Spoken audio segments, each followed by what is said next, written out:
वासुदेवाय ओम नमः भगवते वासुदेवाय ओम नमः भगवते वासुदेवाय ओम नमः भगवते वासुदेवाय ओम नमः भगवते वासुदेवाय। कृष्णोद्भवं पापहरं पुमान्यः शृणोति यः श्रावयते च भक्त्या स्यात् तस्य पुंसः सकलं फलं यत् तद्दर्शनस्नानगमुद्भवं स्मृतम्। कार्तिक मास महात्म्य अन्तर्गत आज हामी 8औं दिनको कथा लिएर उपस्थित भएका छौँ र 8औं दिनमा हामी आज 23 अध्यायदेखि अगाडिका कथाहरू श्रवण गर्दैछौँ। यहाँहरू सम्पूर्णमा तपाईँ र तपाईँका सम्पूर्ण परिवारहरूमा आज पद्म पुराणको कार्तिक महात्म्य श्रवण गराउनु पूर्व जय श्रीमन्नारायण सबैमा राधे राधे। कार्तिक मासमा हामीले कार्तिकको स्नान गरेर दीपदान गरेर आकाशबत्ती प्रज्वलन भगवान शालग्रामको सेवा तुलसी वनहरूको सेवा आराधना गरिरहेका छौँ र कार्तिक महात्म्य पद्म पुराणमा भनिएको पनि छ वनस्पतीनां तुलसी मासानां कार्तिक प्रियः एकादशी तिथीनां च क्षेत्राणां द्वारिका मम। भगवानले भन्नुभएको छ वनस्पतिहरूमा तुलसी अनि महिनाहरूमा कार्तिक तिथिहरूमा एकादशी र क्षेत्रहरूमा द्वारका धाम मलाई अति प्रिय छ भनेर भन्नुभएको छ। त्यस कारणले गर्दा हामीलाई कार्तिक महिना पनि मिलिरहेको छ, तुलसीको सेवन पनि मिलिरहेको छ। एकादशीको व्रत 2वटा आउँदैछन् कार्तिक महिनामा, अब चतुर्मासको अन्तिम महिनामा। अनि कार्तिक महिनाको व्रत आराधनाहरू पनि हामी गरिरहेका छौँ आफ्नो श्रद्धा भक्ति भावका साथमा।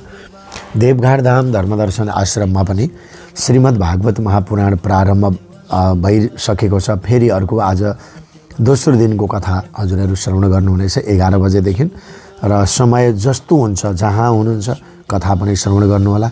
रात्रिकालीन समयमा आकाशबत्ती प्रज्वलन भइरहेको छ, दीपदानका कर्महरू भइरहेका छन्। देवघाटबाट सबैको श्रद्धा भक्ति दृश्यहरू हेर्दै देवघाटको दर्शन गर्दै आनन्द पनि लिइराख्नु भएको छ।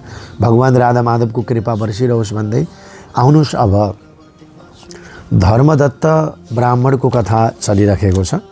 बीचमा गएर विष्णुदास र चोल नाम गरेका राजाको पनि प्रसङ्ग चल्यो र दुवैजना, एकजना गरिबले पनि भगवानलाई प्राप्त गरे, धनीले पाउन निकै मुस्किल भयो। फेरि पनि उनी गुरुको शरणमा गए र त्यस पछाडि गएर अग्निकुण्डमा प्रवेश गर्न लागेको देखेर भगवान प्रकट भएर चोलेश्वरलाई पनि दर्शन दिनुभयो, हृदयमा लगाउनु भएको थियो। कथा हिजो हामीले सुन्यौँ र विष्णु भगवानले उनलाई पनि आलिङ्गन गरेर आफ्नो समान रूप दिनुभएको थियो राजा चोललाई। अब जय र विजय जो द्वारपालहरू थिए ती विष्णुदास ब्राह्मण र चोल राजालाई लिनको लागि पुण्यशील राजा चोलालाई लिनको लागि सुशील नाम राखेका ती दुवैजना सुशील र पुण्यशील नाम गरेका दुवै द्वारपालहरू भगवानले बनाउनु भएको थियो। र धर्मदत्तले अगाडि के सोधे भने जय र विजयले पूर्व जन्ममा यस्तो कुन कर्म गरेका थिए जो भगवान विष्णुको समान रूप धारण गरेर भगवानको द्वारपाल बन्न पुगे। भगवानको द्वारपाल बन्नु पनि त ठुलो पुण्यले पाइन्छ, त्यसैले जय र विजय कसरी यिनीहरू भगवानको द्वारपाल बने। गणहरूले भने धर्मदत्तलाई प्राचीन कालमा तृणबन्धुकी पुत्री देवहूतिबाट कर्दम ऋषिले 2 बालकहरू उत्पन्नहरू गर्नुभएको थियो, जसमा ज्येष्ठको नाम थियो जय, कनिष्ठको नाम थियो विजय। र उनै देवहूतिका गर्भबाट पछि योग धर्मका वेत्ताहरूमा अग्रणी कपिलदेवजीको पनि जन्म भएको थियो। त्यहीँनेरि उनैका गर्भबाट देवहूति र कर्दमबाट। र जय र विजय सदैव भगवान विष्णुको भक्तिमा तत्पर रहन्थे। यी 2 सम्पूर्ण इन्द्रियहरूको कार्यलाई विष्णु भगवानमा लगाउनेवाला ठुला धर्मात्मा थिए। नित्यम अष्टाक्षरे जप्यो जाप्यो विष्णु व्रत पराभुवो। दुवै नित्य प्रति अष्टाक्षर मन्त्रको जाप गर्दै विष्णु भगवानको व्रत गर्नेवाला थिए र यी दुवैलाई सदैव पूजाको समयमा विष्णु भगवानले दर्शन पनि दिनुहुन्थ्यो अष्टाक्षरी मन्त्रको कारणले गर्दा। र कुनै समयमा राजाले बोलाउँदा यज्ञ कर्ममा प्रवीण देवर्षि गणहरूबाट पूजित ती दुवै यज्ञमा गए र त्यस यज्ञमा जय ब्रह्मा र विजय याजक भएर यज्ञको विधिपूर्वक समापन गरे। अनि मरुत राजाले तिनीहरूलाई यज्ञान्त स्नान भनेको अववृत स्नान गरेपछि धेरै द्रव्य दिए। त्यस पछाडि यज्ञको दक्षिणा लिएर जय र विजय आफ्नो आश्रममा आए। भगवान विष्णुको अलग अलग पूजा गर्न र प्रसन्न गर्नको लागि द्रव्यको विभाजन गर्दा आपसमा स्पर्धा गर्न थाल्यो र जयले भने दुवैको समान भाग गर, दुवैजनालाई समान भाग गर है। विजयले भने जति जसलाई मिलेको छ त्यति नै त्यसको पो हुन्छ त। तब क्षुब्ध भएर क्रोधित हुँदै जयले विजयलाई साथ दिए, त धन लिएर दिन चाहँदैनस्, त्यसैले त गोही बन्नु, ग्राह बन्नु। त्यस श्रापलाई अंगीकार गरेर विजयले जयलाई पनि श्राप दिए, तँलाई मति भ्रान्त भएर मलाई श्राप दिस्, त्यसैले तँ पनि हात्ती बन भने दुवैजनाले। त्यस पछाडि नित्य पूजाको समयमा आउनुभएका भगवान विष्णुसँग सापको वृत्तान्तलाई भने र सापमोचनको लागि उपाय सोधे। तर जय र विजयले भने, हे देव, हामी दुवै हजुरका भक्त नै हौँ, ग्राह र हात्तीको जोनीमा कसरी जान सक्छौँ? हे कृपाका सागर, हाम्रो यस सापबाट उद्धार गरिदिनुहोस् न। विष्णु भगवानले भन्नुभयो, मेरा भक्तहरूको बाणी कहिले असत्य हुँदैन, मैले पनि त्यसलाई अन्यथा गर्न सक्दिनँ। त्यस कारणले सुन, पूर्वकालमा भक्त प्रह्लादको वाक्यले म स्तम्भबाट प्रकट भएँ। अरू राजा अम्बरीशको भनाइले 10 अवतार मैले लिन पर्यो, अत तिमीहरू आफैले दिएको सापलाई भोगेर मेरो नित्य लोकलाई प्राप्त गर्नेछौ। यति भनेर भगवान विष्णु अन्तर्ध्यान हुनुभयो र गणहरूले भने, ती दुवैजना गण्डकी नदीको तटमा ग्राह र हात्ती बन्न पुगे। हाम्रो गण्डकी भनेको यहीँदेखि तल त्रिवेणी, त्यहीँ गजेन्द्र मोक्षधाममा। र जाति स्मरण भएको हुनाले त्यस जोनीमा पनि विष्णु भगवानको व्रत नियमपूर्वक गर्दथे। कुनै दिन कार्तिक महिनामा त्यो हात्ती स्नान गर्न भनेर गण्डकी नदीमा गयो, त्यही नारायणी नदीमा गयो। तब पूर्वको सापको कारणलाई स्मरण गर्दै ग्राहले हात्तीलाई पकड्यो। श्रीमद् भागवतमा पनि यो कथा आउँछ। र ग्राहले पकडेपछि हात्तीले विष्णु भगवानको स्मरण गरियो। यत्तिकैमा शङ्खचक्र गदा धारेर भगवान विष्णु त्यहाँबाट हरि अवतार लिएर प्रकट हुनुभयो। तब ती दुवै ग्राह र गजलाई आफ्नो सुदर्शन चक्रद्वारा उद्धार गरेर आफ्नो समान रूप दिएर भगवानले वैकुण्ठ लिएर जानुभयो। त्यसै दिनबाट त्यस स्थानको नाम हरि क्षेत्र रहन गयो। हेर्नु, देवघाटदेखि लिएर यो हरि र हरको क्षेत्र हो, तल गजेन्द्र मोक्षसम्म हरि क्षेत्र पनि हो, नारायणी पनि हो। चक्रको घर्षणले गर्दा यहाँका ठुला ढुङ्गाहरू पनि चिन्हित भए र तिनै दुईजना जय र विजय नामले लोकमा प्रसिद्ध भए। हे द्विज, तिमीले विष्णु भगवानका प्रिय द्वारपालको विषयमा जो प्रश्न गरेका थियौ त्यो हामीले भन्यौँ। यसै कारणले गर्दा धर्मज्ञ, तिमी पनि ईर्ष्या र देशलाई छोडेर नित्य विष्णु भगवानको व्रत गर। जगतका सबै जीवहरूमा समदृष्टि राख। तुला, मकर र मे सङ्क्रान्तिमा नित्य प्रातः स्नान गर। एकादशीको व्रतमा निष्ठा गर। तुलसीको वनको रक्षा गर। ब्राह्मण, गाई, वैष्णवहरूको सेवामा सदैव तत्पर रहनु है। अनि मुसुरो, कर्मु, लहरे वैगुणको त्याग गर। हे धर्मदत्त, यसै गरी तिमी पनि शरीर छोडेपछि विष्णु भगवानको परम पवित्र धाम वैकुण्ठमा समान गति पाउनेछौ। एवं तमपि देहान्ते तद्विष्णु परमं पदम प्राप्नोति धर्मदत्तत्वं तद्भक्तैव यथा वयम्। त विष्णुलाई प्रसन्न गर्नेवाला तिमीले बाल्यकालबाटै गरेको यस व्रत कार्तिक व्रतभन्दा श्रेष्ठ तीर्थ, दान, यज्ञ अरू कुनै पनि छैन। तिमी धन्य छौ, किनकि तिमीले जगतगुरु विष्णु भगवानलाई प्रसन्न गर्नेवाला व्रत गर्यौ। यो कार्तिक व्रत जुन व्रतको आधा फल प्राप्त गर्नेवाली कलहले पनि वैकुण्ठ तिमीले दिएका छौ। वैकुण्ठको अधिकारी पनि तिमीले कलहलाई बनाइदियौ। त्यस कारणले गर्दा भगवान तिमीसँग प्रसन्न हुनुहुन्छ। नारदजीले भन्नुहुन्छ, यस्ता प्रकारले धर्मदत्तलाई उपदेश दिएर कलहसहित विमानमा बसेर दुवैजना विष्णुलोक जाँदा भए। र धर्मदत्त पनि यिनीहरूको कुरामा विश्वास गरेर विष्णु भगवानको व्रतमा तल्लीन भए। शरीर छुटेपछि दुवै पत्नीहरूका साथमा उनी विष्णुलोक जाँदा भए।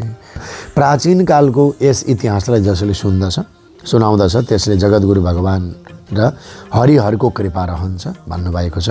हामी त हरिहर क्षेत्र देवघाट धामबाटै यो कथा सुनिरहेका छौँ। विशेष कृपा हामीमा पनि हुने भयो। अब पृथुले भने, हे नारदजी, कृष्णा र बेडी नदीको तटमा शिव र विष्णुका गणहरूले बनियाको शरीरबाट कलहलाई मुक्त गरे भन्ने कुरा हजुरले भन्नुभएको थियो। हे धर्मज्ञ, यो कार्य यी दुई नदीहरूको प्रभावले यो क्षेत्रको प्रभाव भयो। त हजुरले कृपा गरेर हामीलाई पनि यो भन्नुहोस्। आश्चर्यको कुरो छ भन्दा नारदजी भन्नुहुन्छ कृष्ण नदी साक्षात् भगवान् कृष्ण हुनुहुन्छ, भगवानको शरीर, र बेडी भनेको साक्षात् महादेवको शरीर हुन्। यिनीहरूको सङ्गमको महात्म्य साक्षात् ब्रह्माजीले पनि वर्णन गर्न सक्नुहुन्न। यो कृष्ण बेडी भनेको चाहिँ यही देवघाट हो है। तलतिर भारतवर्षमा पनि कृष्ण बेडी भन्छ, तर हाम्रो कृष्ण यही हो। र स्वयं भगवान् महादेवको भगवान् साक्षात् बेडी साक्षात् महादेवजीका शरीर हुन्, त्रिवेणी। यो चाहिँ त्रिशूली, यस कारणले गर्दा त्रिसँग पनि सम्बन्ध जोडिएको छ र बेडी सङ्गम पनि हो। यिनीहरूको सङ्गमको महात्म्य त साक्षात् ब्रह्माजीले पनि वर्णन गर्न सक्नुहुन्न। कृष्ण कृष्ण तनो साक्षात् वेन्याम देवो महेश्वर तत्सङ्ग प्रभवानाम तु नालम वक्तु चतुर्मुखम। यसको मुख चतुर्मुख ब्रह्माले पनि गर्न सक्नुहुन्न। त्यही पनि ती दुवै नदीहरूको उत्पत्तिको कथा सुनाउँछु, तिमी सावधान भएर मनले सुन। चाक्षुष मन्वन्तरको आरम्भमा ब्रह्माजीले शय्य पर्वतको सुन्दर शिखरमा यज्ञ गर्ने विचार गरेर सबै देवताहरूले शहीद भएर यज्ञ सामग्रीहरू लिएर हरि र शिवजीले युक्त भएर त्यस पर्वतको शिखरमा जानुभयो। भृगु आदि गरेका मुनिहरू ब्रह्मदैवर्त मुहुर्तमा उहाँलाई दीक्षा विधानको लागि आदृत समाजलाई एकत्रित गरेर ब्रह्माजीकी जेठी पत्नी स्वरालाई शीघ्र बोलाउनु भयो। उनी बिस्तारै आउँदै थिइन्। यतिकैमा भृगुले विष्णु भगवानसँग भन्ने, हजुरले स्वरालाई छिट्टो बोलाउनु है, शीघ्रतापूर्वक किन आउँदिनन्? बोलाए पनि ब्रह्म मुहुर्त कटेपछि दीक्षा कसरी हुन सक्छ? तब श्री विष्णुले भन्नुभयो, यदि स्वरा समयमा आउन सकेनन् भने गायत्रीलाई नै राखेर दीक्षाको विधान गर्नुहोस्। के यी गायत्री पुण्य कर्ममा ब्रह्माजीकी स्त्री हुन सक्दिनन्? नारदजी भन्नुहुन्छ महादेवजीले पनि विष्णु भगवानको वाक्यको अनुमोदन गर्नुभयो र भृगुजीको यो वचन सुनेर गायत्रीलाई ब्रह्माजीको दाहिनेपट्टि बसाएर दीक्षा विधि गर्नुभएको थियो। ऋषिहरूले ब्रह्मालाई दीक्षा दिन सक्ने बित्तिकै यज्ञस्थलमा स्वरा आइपुगिन्। ब्रह्माको साथमा गायत्रीलाई दीक्षित देखेर सौताको भावले ईर्ष्या गर्दै क्रोधपूर्वक भन्न थालिन्। स्वराले भनिन्, अपूज्यहरूको चाहिँ पूजा हुन्छ, अनि जहाँ पूज्यहरूको चाहिँ अप्रतिष्ठा हुन्छ त्यहाँ दुर्भिक्ष मृत्यु भय तिनै हुन्छन्। यो गायत्री जो ब्रह्माको दाहिनेपट्टि जो मेरो स्थानमा बसेकी छ, अत यो लोकमा सदैव अदृश्य बग्नेवाली नदी बनोस्। हजुरहरूले कनिष्ठा भएर पनि यसलाई मेरो स्थानमा बसाउनु भयो, अत हजुरहरू पनि सबैजना जड रूप नदी बन्नुहोस् भनेर श्राप दिन्। नारदजी भन्नुहुन्छ यसरी स्वराले दिएको श्राप सुनेर गायत्रीको क्रोधले ओठ काम्न थाल्यो। देवताहरूले रोक्दै पनि गायत्रीले उठेर स्वरालाई श्राप दिन्। गायत्रीले भनिन्, ब्रह्माजी जसरी तिम्रा पति हुनुहुन्छ त्यसै गरेर मेरो पनि त पति हुनुहुन्छ नि, तिमीले मलाई व्यर्थमा श्राप दियौ, अत जाऊ तिमी पनि नदी बन। नारदजी भन्नुहुन्छ यसरी श्रापाश्राप भएको देखेर शिव विष्णु आदि देवताहरूको हाहाकार मच्चियो। सबैले स्वरालाई दण्डवत प्रणाम गरेर भन्न थाले। देवताहरूले भने, हे देवी, जो तिमीले सम्पूर्ण ब्रह्मादि गरेका देवताहरूलाई श्राप दिएकी छौ त्यस अनुसार हामीहरू सबै यदि जडरूप नदी भयो भने त निश्चय नै तिनै लोक नै नष्ट हुन्छ। त्यसैले अविवेकले यो काम अवश्य भयो, विवेकले भएन। यो सापलाई तिमीले वापस ल्याऊ भन्नुभयो, नभए त दग्दै हुन्छ। स्वराले भनिन्, हे देवगण हो, हजुरहरूले यज्ञको आरम्भमा गणेशजीको पूजा गर्नु भएन, त्यसैले मेरो क्रोधको रूपमा यो विघ्न उपस्थित भएको हो। मेरो यो वाक्य पनि झुटो हुन सक्दैन। त्यसै कारणले हजुरहरूले आफआफ्नो अंशबाट जडीभूत भएर नदी रूपमा हुनुहोस्। देवगण, हामी दुवै सौता पनि आफ्नो अंशबाट पश्चिम वाहिनी नदी बन्नेछौँ। नारदजी भन्नुहुन्छ, हे राजन, स्वराको यस्तो बाणी सुनेर ब्रह्मा अनि विष्णु शिव आदि समस्त देवताहरू आफ्नो अंशबाट जड रूप नदी भए। अनि विष्णु भगवानको अंशबाट चाहिँ कृष्णा नदी भइन्, शिवजीको अंशबाट बेणी भइन् त्रिशूली, ब्रह्माजीको अंशबाट ककुद्मी नाम नदी भए। यिनै सबै अलग अलग भए। सबै देवताहरूले पनि आफ्नो अंशलाई जड बनाएर फ्याँकिदिए। उनीहरू अंश पनि शय्य पर्वतको शिखरबाट अलग अलग नदी रूपमा भएर बग्न थालेको। देवताहरूको अंशबाट पूर्व वाहिनी तथा उनीहरूको स्त्रीहरूको अंशबाट पश्चिम वाहिनी भएर हजारौँको सङ्ख्यामा नदीहरू अलग अलग बग्न थाले। गायत्री स्वरा पनि पश्चिम वाहिनी नदी भएर दुवै एक साथ बग्न थाले। दुवैको नाम सावित्री भयो। ब्रह्माजीले त्यस यज्ञस्थलमा विष्णु भगवान र शिवजीको स्थापना गर्नुभयो। दुवै देवताहरू महाबल तथा अति बल नामले सम्पन्न र प्रसिद्धि पनि भए।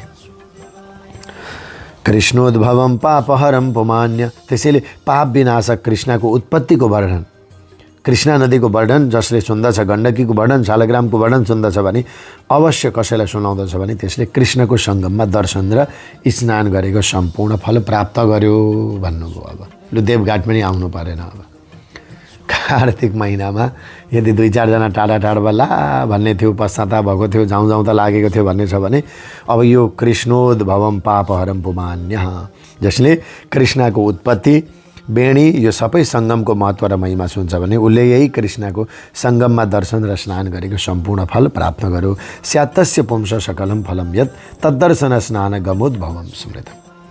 हाम्रा शास्त्रहरूले हामीलाई घरभित्रै, कोठाभित्रै, श्रद्धाभित्रै पवित्र पार्छन्।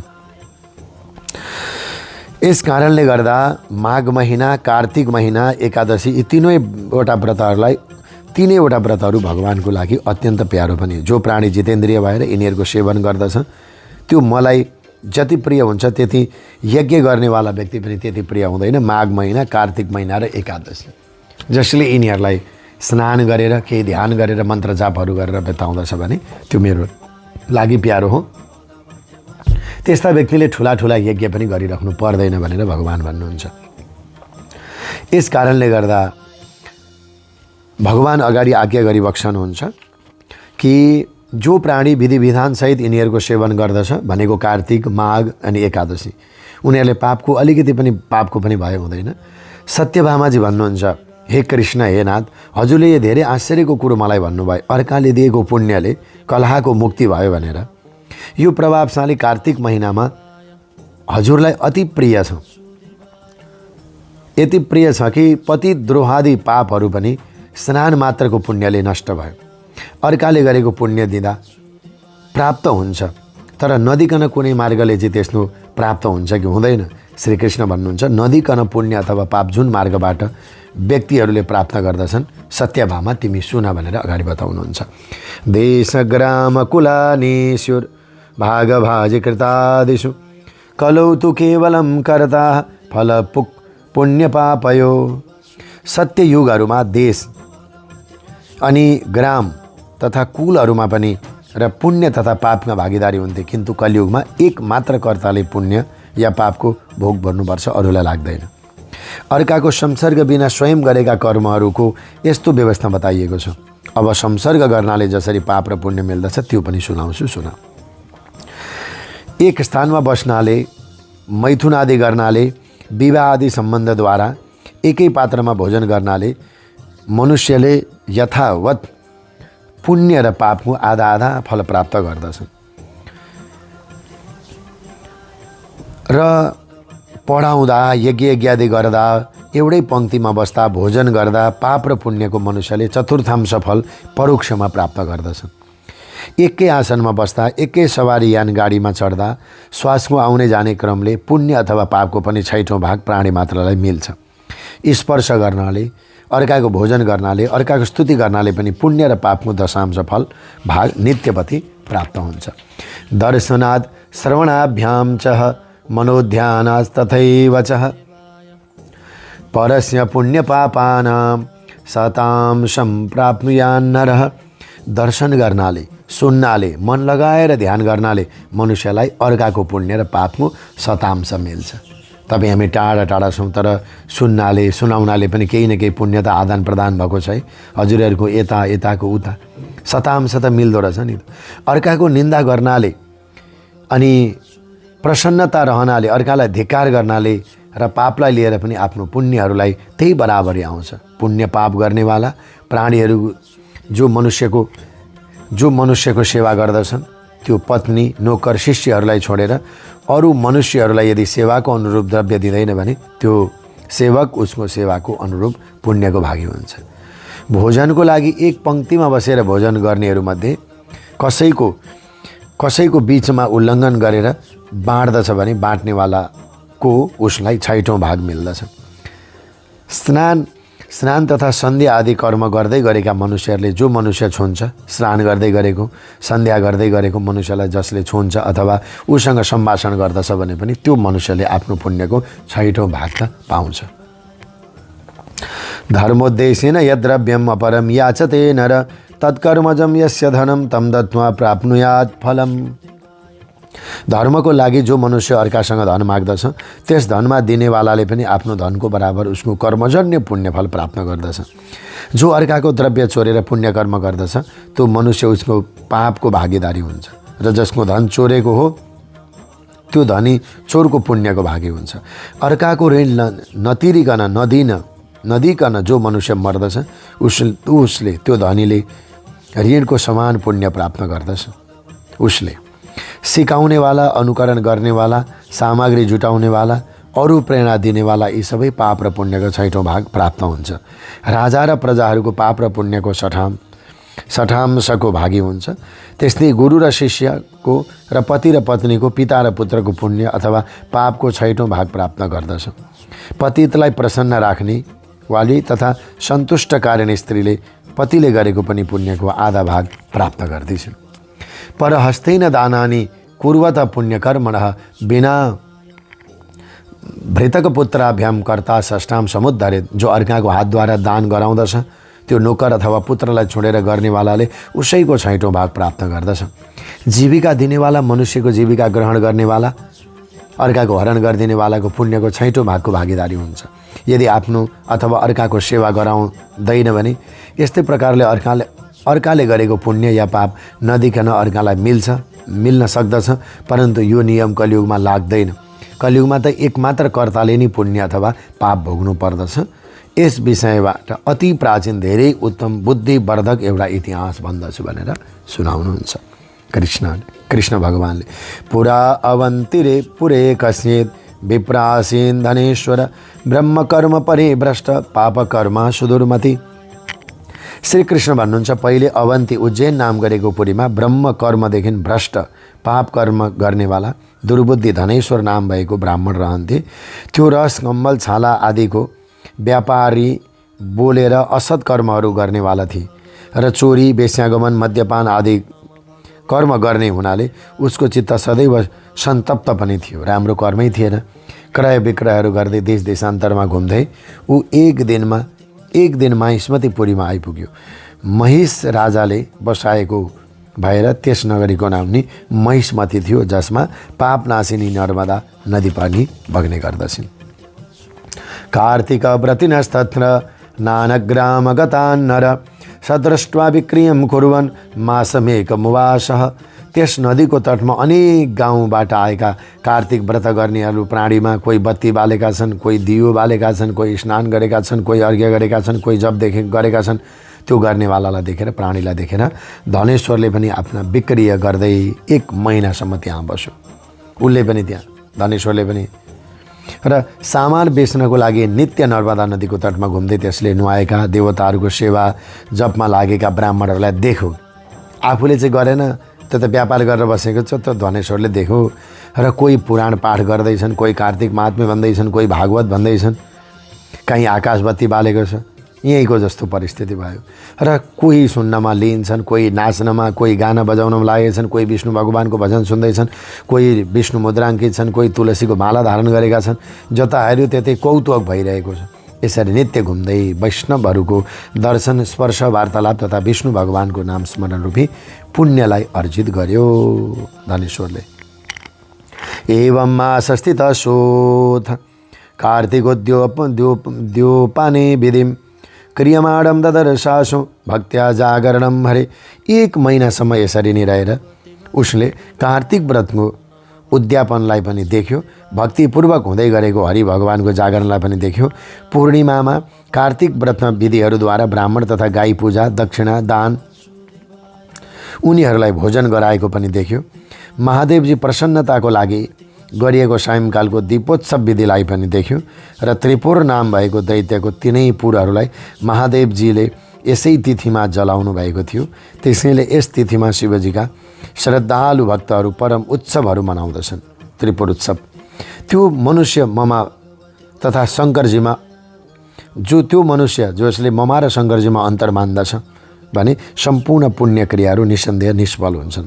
त्यो धनेश्वर यसरी नै पूजा आदि हेर्दै हेर्दै यताउति घुम्दै थियो। एक दिन अचानक त्यसलाई कालो साँपले, सर्पले टोक्यो र मूर्छित भएर पृथ्वीमा त्यो धनेश्वर लड्यो। त्यसको त्यस्तो दशा देखेर त्यहाँ भएका दयालु मनुष्यहरूले त्यसलाई चारैतिरबाट घेरेर उसको मुखमा तुलसी दल मिश्रित जलका छिट्काहरू दिन थाल्यो।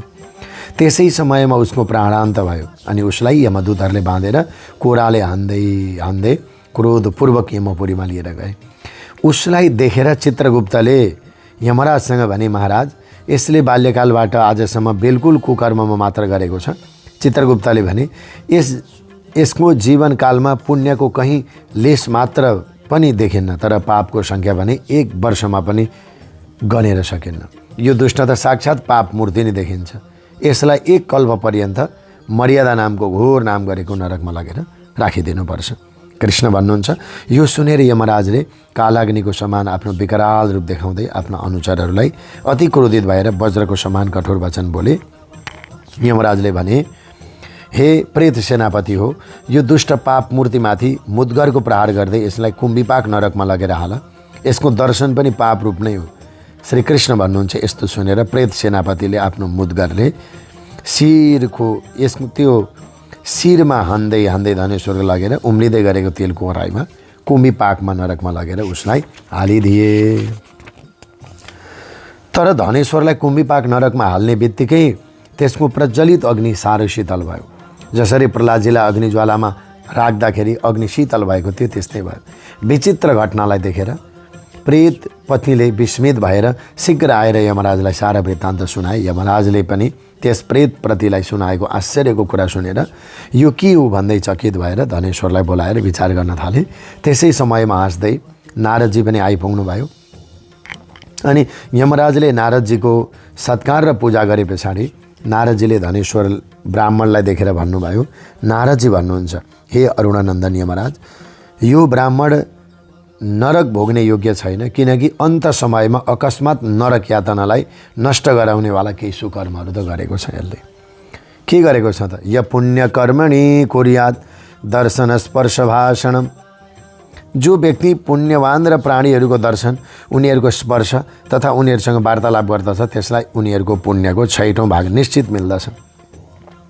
एउटा मेलामा कार्तिक व्रत गर्ने अगणित मनुष्यहरूको साथमा यो धनेश्वरले 1 महिनासम्म बास गरेको थियो। त्यसैले यो धनेश्वर उनीहरूको पुण्यको अंशको भागीदारी बन्यो। कार्तिक व्रत गर्नेहरूलाई देख्यो, कीर्तन गर्नेलाई देख्यो, बत्ती बाल्नेलाई देख्यो। उनीहरूको सम्पूर्ण व्रतको पुण्यको फल देखेर पनि यो धनेश्वरले प्राप्त गर्यो। यस कारणले गर्दा कार्तिक व्रतको पुण्य फलको कुनै सीमा छैन। कार्तिक व्रत गर्ने मनुष्यको ठुला ठुला पापहरू भक्तवत्सल भगवानले आफ्नो तेजले भस्म गरिदिनुहुन्छ। अन्त समयमा तुलसी दल मिलेको नर्मदा जलले विष्णु भगवानको नाम श्रवण गराउँदै वैष्णवहरूले स्नान गराए। त्यसैले यो समस्त पापहरूले रहित भएर राम्रो गतिको अधिकारी भएको छ। यस वैष्णवहरूको दयाको पात्र भएको हुनाले यसलाई नरकमा नपठाउनु भनेर आज्ञा भयो। जसरी गिलो र सुक्खा पापहरूबाट नरक भोगको सन्निधि प्राप्त हुन्छ, त्यसरी नै सुकृतहरूद्वारा स्वर्गको सन्निधि प्राप्त हुन्छ। यो अनार्ध पुण्यवाला छ। त्यसैले यसलाई यक्ष योनि दिएर त्यो पाप भोग गर्ने नरकलाई केवल देखाइदिनुहोस्। श्री कृष्ण भन्नुहुन्छ, जब यति भनेर नारदजी जानुभयो, तब नारदजीको कुरा सुनेर उसलाई पुण्यात्मा सम्झेर यमराजले सम्पूर्ण नरकहरूलाई देखाउन दूतहरू नियुक्त गरे भनेर हामीले सरसर्थी कार्तिक महात्म्य अन्तर्गत अहिले हाम्रो यो यात्रा 26 अध्यायमा आइपुगेको छ। अब 27, 28 र 29 अब 3 अध्याय बाँकी छ। हामी भोलिको 1 दिनमा कार्तिक महात्म्यलाई पुरा गर्नेछौँ। एउटा लाइक सबैले गरिदिनु होला। कार्तिक महिनाको व्रत गर्नुभएको छ, आराधना गर्नुभएको छ, अविचल भक्ति भगवानका चरण कमलमा रहिरहोस्। र भोलि अनि कथा सके पछाडि हामी अन्य व्रत पर्वहरूका कुराहरू अब जानकारी गराउँदै जानेछौँ। फुर्सदको समयमा हामीले कार्तिक महात्म्य श्रवण गऱ्यौँ, बीचमा 8-10 अध्याय सार संक्षिप्त श्रवण गऱ्यौँ। यस कारणले यो पनि म हजुरहरूलाई जानकारी गराउँदै अहिलेलाई म कुबेर सुवेदी बिदा हुन्छु। सबैका दिनहरू मङ्गलमय रहन्। जय श्रीमन्नारायण। राधे राधे। वासुदेवाय ओम नमः भगवते वासुदेवाय ओम नमः भगवते वासुदेवाय ओम नमः भगवते वासुदेवाय ओम नमः भगवते वासुदेवाय।